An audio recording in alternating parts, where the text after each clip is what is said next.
Ви благодарам, почитувани колеги пратеници, почитуван заменик министар. На првото читање на ова предлог законско решение на Комисијата за енергетика дадов едно објаснување поднос предложеното законско решение и тогаш потенцирав дека во првото читање како пратеничка група ќе ја поддржиме потребата од носење на ова законско решение и кажавме исто така дека ќе интервенираме во второ читање со амандмани заради подобрување на текстот на законот. Од нашата пратеничка група имаше, мислам, 19 амандмани кои што беа предложени, од кои што првиот амандман видоизменет беше прифатен од ваша страна и потоа на некој начин не се сакаше понатаму да се оди со објаснувањето на амандманите, беше прекината Комисијата за европски прашања, што и дополнително симптоматично како може за едно вакво системско законско прашање да амандманите да бидат разгледувања на ваква комисија.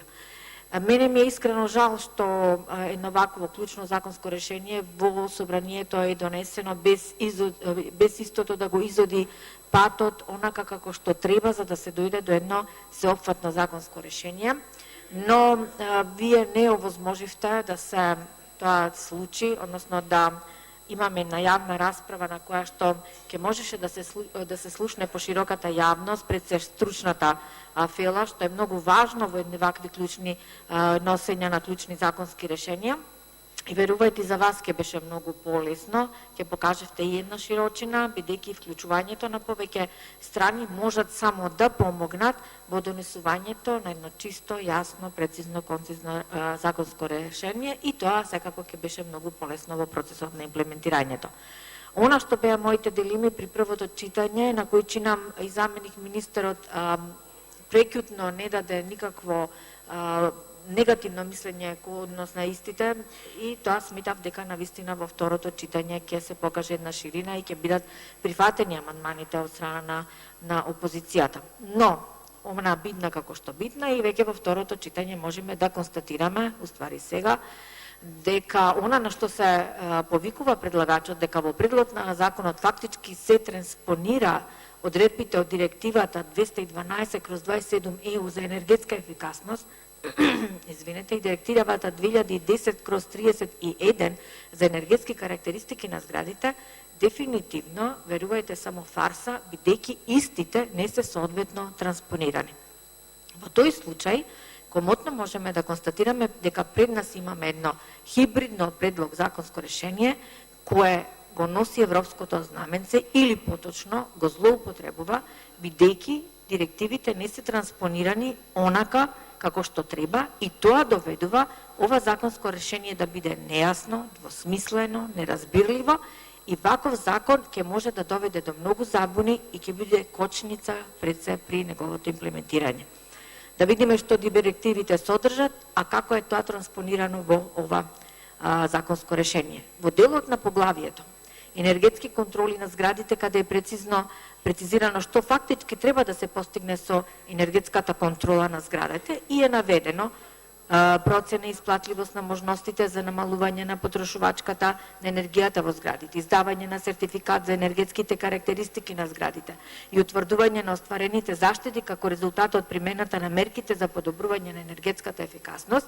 И ако овој дел се спореди со директивите кои што се транспонираат во ова законско решение, ќе се забележи известна разлика. Имено во директивата 2013/31 за енергетски карактеристики на зградите, во ниту еден член не се предвидени енергетски контроли на зградите, ниту пак контролори. Таму јасно е прецизирано дека она што треба законодавецот да го предвиди, тоа е систем за сертифицирање на енергетските перформанси на зградите, како и постапка за издавање на сертификатите.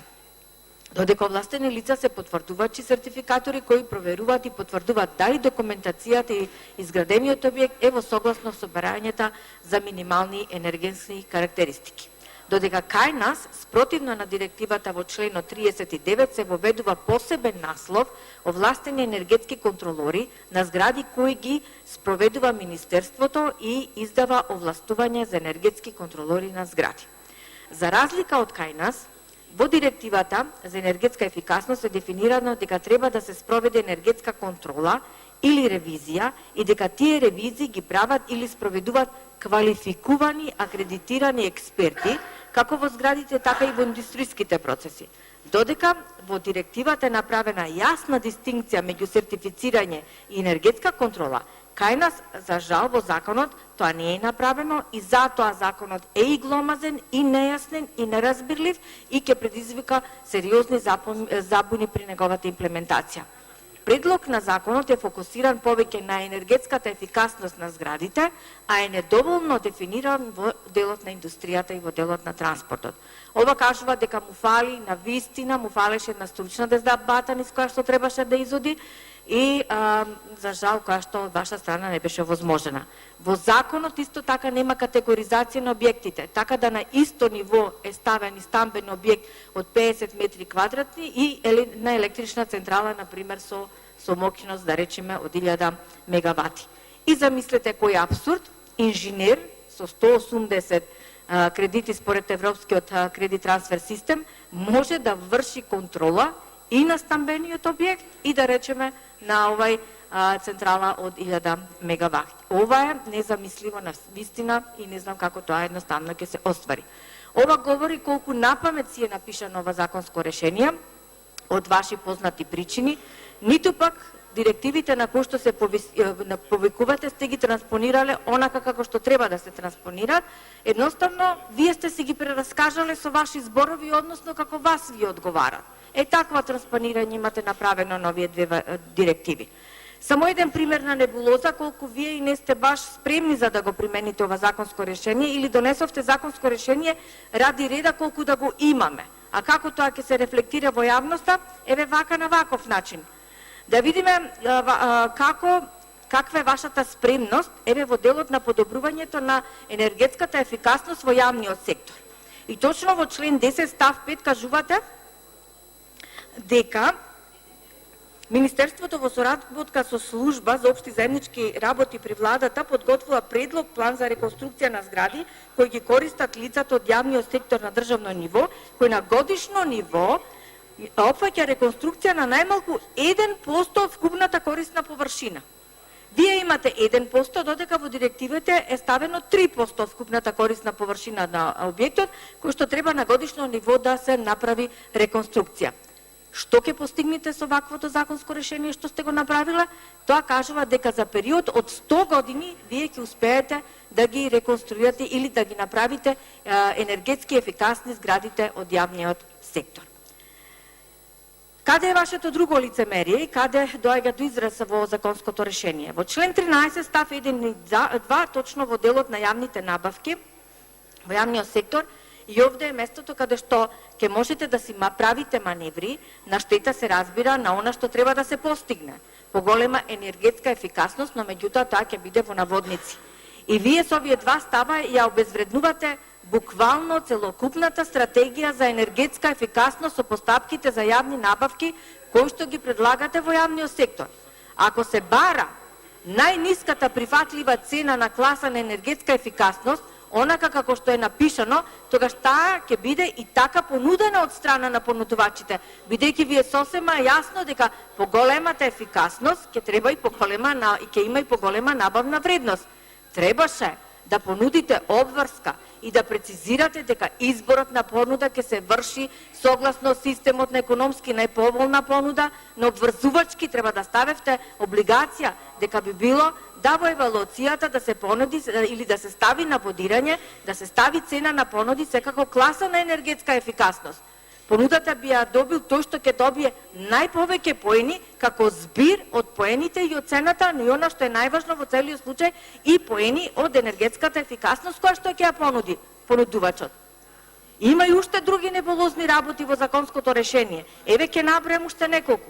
Например, во делот на овластени енергетски контролори на големите трговци стои дека физичко лице може да полага испит за енергетски контролор на големите трговци доколку има 180 кредити според ЕКТС системот, што е апсурдна ситуација, бидејќи согласно ЕУ класификацијата која што е прифатена од Република Македонија уште во 2013 година, предложениот закон кажува дека кандидатот со 180 ЕКТС може да биде контролор и не може да контролира, замислете, проекти кои што се изработени од проектанти со лиценци за кои што за да ги стекнат треба тоа да се дипломирани инженери со 240 ЕКТС бодови.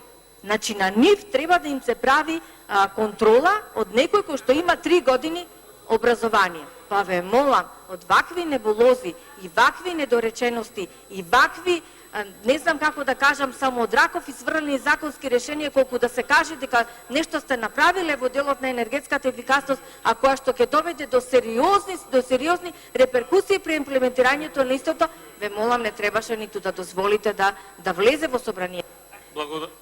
Благодарам.